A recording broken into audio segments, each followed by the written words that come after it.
everyone, this is Dave Travels in Time, and today I am reading Star Wars, The Young Jedi Knights Lightsabers by Kevin J. Anderson and Rebecca Moesta. So I just got done with the laundry, so that's over there. I'm going to put it away in a little bit, and then I got my Cabrillo College appointment to figure all that stuff out with my job code. So, and Jen is at her Kaiser appointment. Hoping that goes well. So I'm going to start reading this. So we're on chapter 1. So I'll be streaming for, and apologies about yesterday. Jen and I had physical therapy and stuff, and I was not able to stream, but I will. Probably I'll do Tuesdays. I might not end up doing Mondays like I thought I was going to. So anyway, here we go. Chapter 1. Daybreak at last spilled across the treetops on the Yavin 4, where Luke Skywalker, Jedi Master, listened to the stirring, rustling sounds of the awakening jungle. The looming stone blocks of the ancient temple had absorbed the deep night's chill and now glistened with dew. As the morning brightened, he wished his spirits could lift as easily. Cool and stiff, Luke had been atop the great temple for a long time already, sitting patiently in the primeval darkness and thick thinking. He had used Jedi relaxation techniques to dispense with sleep. In fact, he had not rested thoroughly for some time, so great was his concern over the growing imperial threat to the new republic. Jungle birds cried out and took wing, searching for a breakfast of flying insects. The enormous gas giant Yavin hung overhead, luminous with reflected light, but Luke stared beyond it with his imagination, envisioning all of the galaxy's dark and secret corners where the Second Imperium might lie hidden. Finally, Luke stood stretched. It was time for his morning exercises. Perhaps the exertion would help him think more clearly, get his heart beating harder, tune his reflexes. At the top of the pyramid, he went to the sheer edge of the enormous vine-covered blocks that formed the sides of the towering temple. It was a long drop to the next level where the ziggurat widened towards its base. Each squared-off set of blocks displayed decorative etchings and crenellations carved into the stone thousands of years ago, during the building of an ancient structure weathered by scorching attack and passing time. The dense jungle encroached at the rear of the temple pyramid, embellishing the massive stones with thick vines and overspreading mossy tree branches. Luke paused for a second, looking at the edge to take a deep breath and closed his eyes.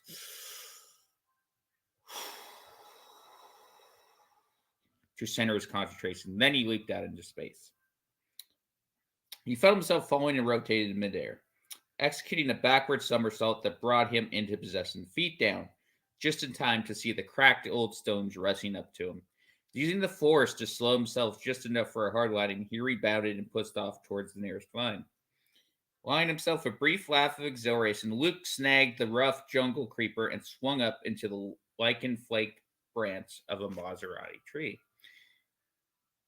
He landed smoothly and ran along the branch without pausing. Next, he jumped across a gap in the jungle canopy and grabbed a small branch overhead, hauling himself higher, climbing, running. Each day, Luke challenged himself to finding more different routines in order to continue honing his skills. Even during times of peace, a Jedi Knight could never allow himself to relax and grow weak, but these were not quiet times, and Luke Skywalker had plenty of challenges to face. Years ago, a student named Braxis had been planted in Luke's academy as an imperial spy to learn the ways of the Jedi and twist them to evil uses. You could see them through the disguise, however, and tried unsuccessfully to turn Braxis to the light side. After the dark trainee had fled, Luke had not heard from Braxis again until releasing when Jason, Jana, and the young Wookiee Lopaka had been kidnapped. Braxis had teamed up with one of the evil new Night Sisters, Tamith Kai, to form a Shadow Academy for training Dark Jedi in the service of the Empire. Panting from his workout, Luke continued climbing through the trees, starting a nest of ravenous Stentories. The rodents turned on him, flashing bright teeth. But when he nudged their attacks instincts in a new direction, they forgot their intended target and scattered through the leafy branches. He swung himself up and finally reached the jungle canopy. Sunshine burst upon him as he pushed his head above the leafy treetops. Humid air filled his burning lungs, and he blinked again in the morning light. The lush world around him seemed very bright after the filtered dimness of the thick underlevels. Looking back towards the steeped pyramid of the great temple, that housed his Jedi students. Luke considered both the new group of fighters he had brought here to help train and protect the New Republic and the trainees of the Shadow Academy.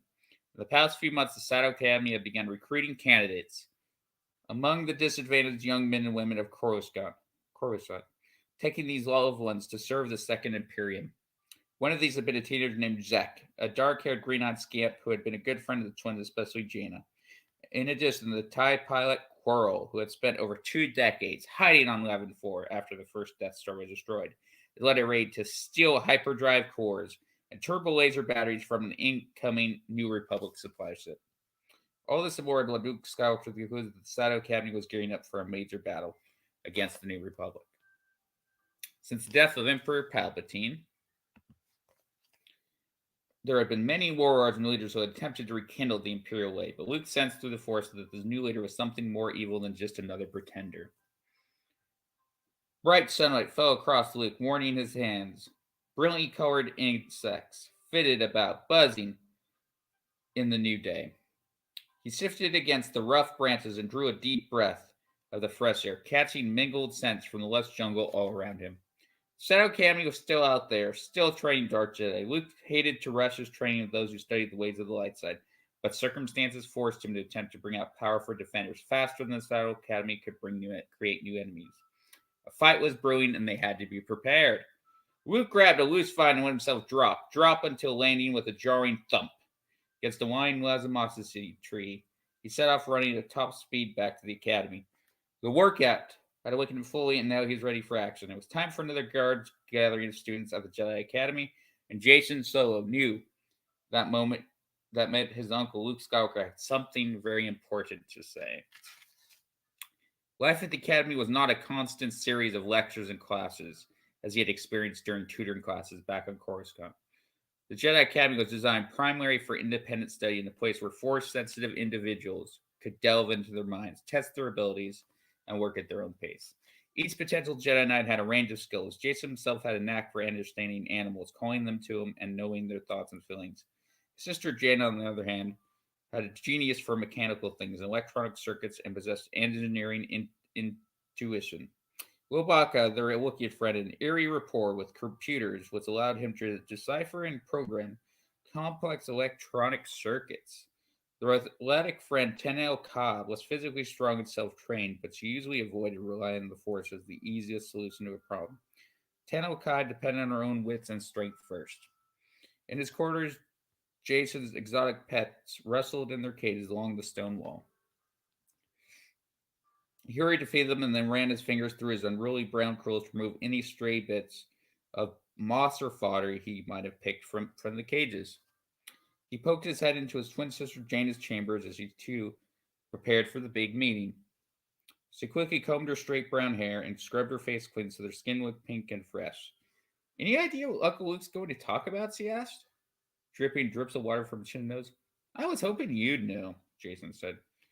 One of the other young Jedi trainees, Rainier, emerged from the room dressed in garishly colored robes with eye-popping display of intense primary blues, yellows, and reds. He seemed terribly flustered as he brushed his hands down the fabric of his robe. Bet the meeting has something to do with that trip Uncle Luke just took to Coruscant, Jaina said.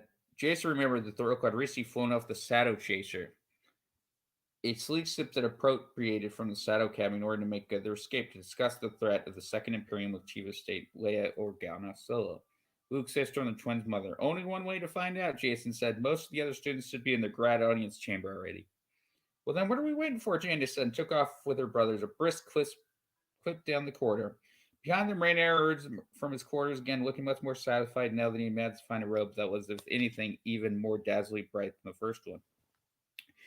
Rainier clinged the robe around his waist with a green and orange patterned staff, then bustled after Jason and Jaina. When they stepped out of the turbolift in the grad audience chamber, the twins looked at the restless group of human and alien students, some with 2 arms and 2 legs, others with many times that. Some had fur, others had feathers, scales, or slick, damp skin. But all had a talent for the Force, the potential, if they trained and studied diligently, to eventually become members of a new order of Jedi Knights that was growing stronger with each passing year. Over the background chatter, they heard a resounding Wookiee bell, and Jason pointed. There's Louie. He's with Tenno Kai already. They hurried down the central aisle, passing other students while slipping behind between the rows of stone branches to reach their two friends. Jaina held back and waited while her brother took a seat next to Tenno Kai, as he always did. Jason wondered if his twin sister had noticed how much he liked being with Tenno Kai. He always chose a place beside the young warrior girl. Then he realized that Jaina would never miss anything of that sort, but he didn't really care. Tenno Kai didn't seem to object to Jason spending his time next to her. The two of them were an odd mix.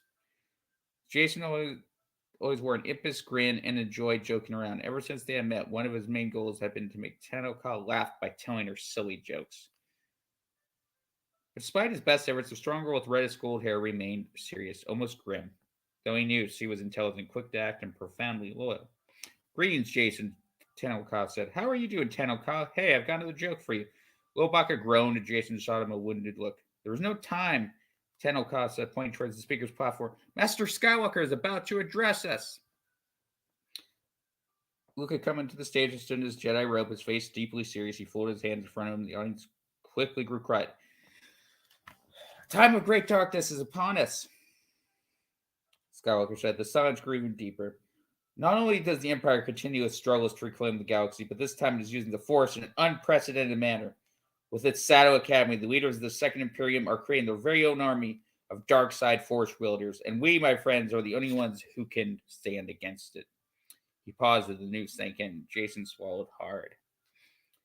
Though the Empire had been dead for 19 years still, the New Republic struggles to bring the worlds of the galaxy into two alliance. Palpatine had not taken so long to squeeze his iron fist around star systems. But the New Republic is a different kind of government. We aren't willing to use the Emperor's tactics. The Chief of State will not send armed fleets to crush planets in submission or execute dissidents. Unfortunately, though, because we are peaceful democratic means, we are more vulnerable to a threat like the Empire. In days long past, Luke said, walking from side to side on the stage, so he seemed to be talking to each one of them in turn. A Jedi Master spent years looking for a single student to teach and guide along the paths of the Jedi. Luke's voice became braver. Now, though, our need is too great for such caution. The Empire nearly succeeded in obliterating the Jedi Knights of old, and we don't have the luxury of such patience. Instead, I'm going to have to ask you to learn a little faster, to grow strong a little sooner. I must accelerate your training, because the New Republic needs more Jedi Knights. From one of the front rows where he always sat, Raynor spoke up. Jason had to blink to clear the spots of bright color from his vision. When sandy-haired boy raised his hand, "We're ready, Master Skywalker. We're willing to fight for you." "I'm not asking you to fight for me, Raynor. I need your help to fight for the New Republic and against the evil ways we thought were behind us. Not for any one person." The students stirred. Their minds churned with a determination they didn't know how to direct. Master Skywalker continued to pace. "Each of you must work individually to stretch your abilities. I'll help as I can. I want to meet with you in small groups to plan strategy, discuss ways to help each other. We must be strong because I believe with all my heart that we face dark times ahead." Down in the echoing hangar bay beneath the temple, Jason crouched in a cool corner, extending his mind to a crack between blocks where he sensed a rare red and green stinger lizard. Pause this.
Good news.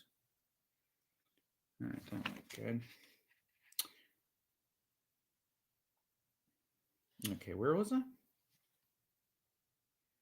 Oh, deep in the echoing hangar bay. I only got 10 more minutes. Deep in the echoing hangar bay beneath the temple, Jason crouched in a cool corner, stinging his mind into a cool crack. He sent a tendril thought to it, imagining enticements of food, dismissing reptilian concerns of danger. Jason very much wanted to add the lizard to his collection of unusual pets.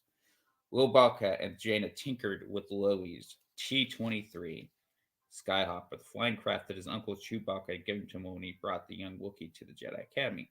Jason knew his sister was a bit jealous of Loey for having his own flying machine. In fact, that had been one of the reasons Jaina had so badly wanted to repair the crashed TIE fighter they found out of the jungle. Tano Kai stood outside the upraised horizontal door of the hangar bay.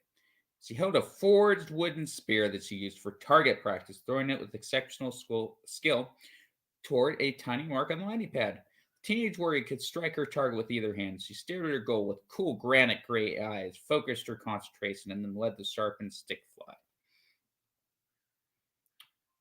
Tenno Kai could have nudged the spear with the force, guiding it where she wished it to go, but Jason knew from long experience that she would probably tackle him to the ground if he dared to suggest such a thing. Tenno Kai had gained her physical skill through faithful practice, and was reluctant to use the force in a way that she considered to be cheating. She was very proud of her skills. In the rear of the hangar bay, the turtle of Tum,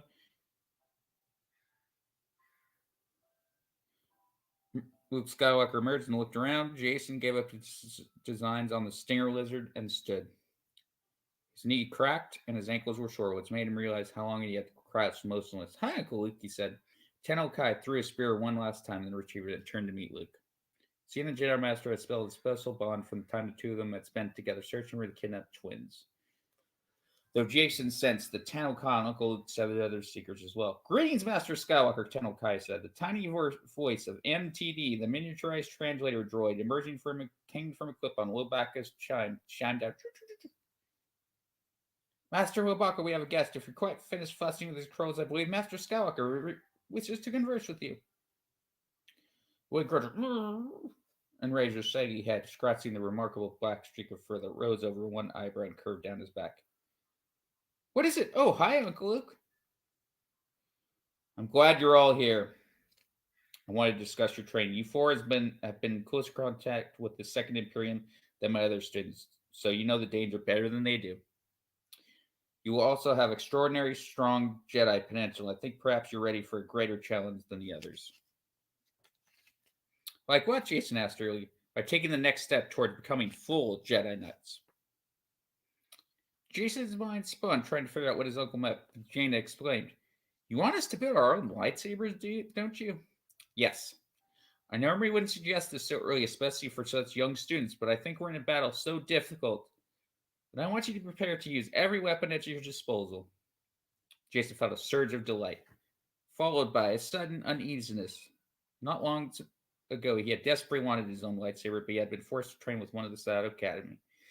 And he and his sister had come close to killing each other in deceptive tests. "But Uncle Luke, I thought you said it was too dangerous for us." "It is dangerous. As I recall, I once caught you playing with my weapon because you wanted one so much. But I think you learned an important lesson about taking lightsabers seriously." "Yeah, I don't mind. I'll ever think again of a lightsaber as a toy." "Good. That's an important start. These weapons are not playthings. A lightsaber is a dangerous and destructive instrument. A powerful blade that can strike down an opponent or a friend if you're not careful." "We'll be careful," Uncle Luke. Jaina assured him with an earnest nod. Luke still seemed skeptical. "This isn't a reward. It's an obligation, a difficult new set of lessons for you. Perhaps the work involved in building your own lightsaber will teach you how to respect it as a tool, as you learn how the Jedi create their own personal weapons, each with its own special characteristics." "I always wanted to know how a lightsaber works. Can I take yours, Uncle Luke?" Luke smiled across his face. "I don't think so, Jaina, but you'll learn about them soon enough. I want you to begin without delay." Jaina paid attention to her Uncle Luke's words with only half of them in mind. The rest of her concentration focused on the problem of where to get the precious components for building your very own lightsaber. She and her brother, along with Lily and Janelle Kyle, were in one of the upper solariums in the Great temple, a room made of polished marble slabs, incensed with semi-precious stones. Bright lights streamed through tall, narrow windows that had been chiseled into the stone blocks by ancient Mazasasi tribesmen. Luke Skywalker sat nearby on the deep window, let character relaxed and boys. He enjoyed being with a small group of trainees, especially his niece and nephew and their friends, talking about things that had interested him.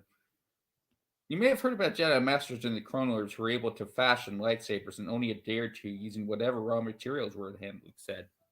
But don't get the idea that your weapon is quick loads or product to be slapped together. Ideally, a Jedi took many months to construct a simple, perfect weapon that he or she would keep and use for a lifetime. Once you build it, the lightsaber will become your constant companion, your tool, and a ready means of defense. He stood up from his seat on the window ledge. Components are fairly simple. Every lightsaber has a standard power source. The same type uses small blasters, even in glow panels. They last a long time, though, because Jedi rarely use their lightsabers. Got some of those power sources in my room. Spare parts, you know. One of the other crucial pieces, Luke continued. It's a focusing crystal. The most powerful and sought after gems are rare K-bar crystals. However, though, lightsabers are powerful weapons. They're designed so flexible that practically any kind of crystal can be used. It's I don't happen to have a stash of kyber crystals. You'll have to make do with something else of your own choosing. Okay, I'm gonna get my lightsaber out for this part.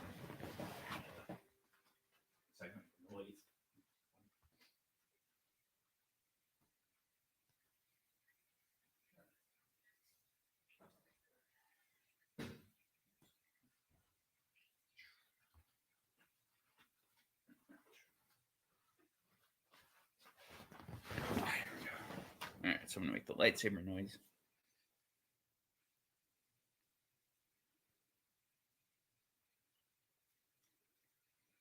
He held out the head of his own lightsaber, sliding his palm with a smooth grip, then igniting it with a snap wing ground. Starling snap hiss. So we'll do that part. I'm gonna use my Obi-Wan lightsaber for that part. So we'll turn it on. Turn 1, 2. That's the hiss. The brilliant yellow-green blade drowned out even the bright sunlight in the room. Of course, this is blue, but that's okay. This is not my first lightsaber. Luke drew it back and forth through the empty air so the tongue changed frequently. Now, the color of its blade, I lost my first lightsaber years ago. My father's lightsaber. He swallowed and seemed to struggle against dark memory from his past. Jaina knew the story of how Luke had lost his other lightsaber during the duel with Darth Vader in Cloud City. In that terrible fight, Luke Skywalker lost not only his lightsaber, but his hand as well. My first weapon had a pale blue beam. The colors vary according to the frequencies of the crystals used. Darth Vader's lightsaber, he drew a deep breath. My father's lightsaber was a deep scarlet. Jaina nodded solemnly.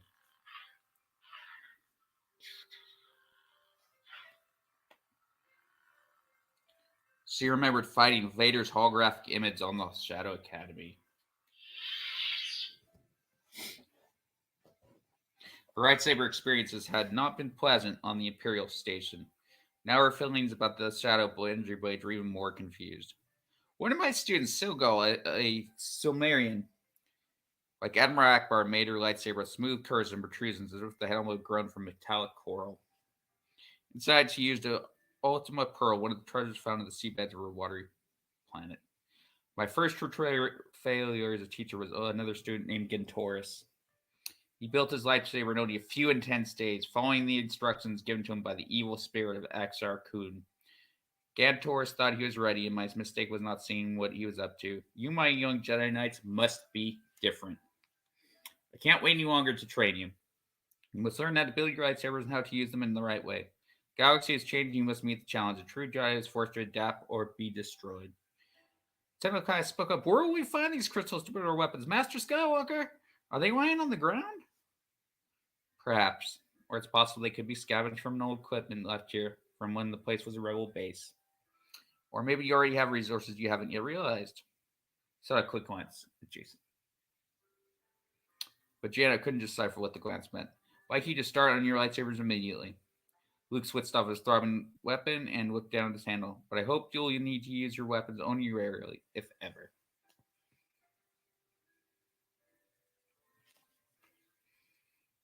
All right, guys, I gotta get going. I got my Cabrillo appointment in 5 minutes, but I read the first 15 pages of Lightsabers. It's a very good book. Highly recommend it.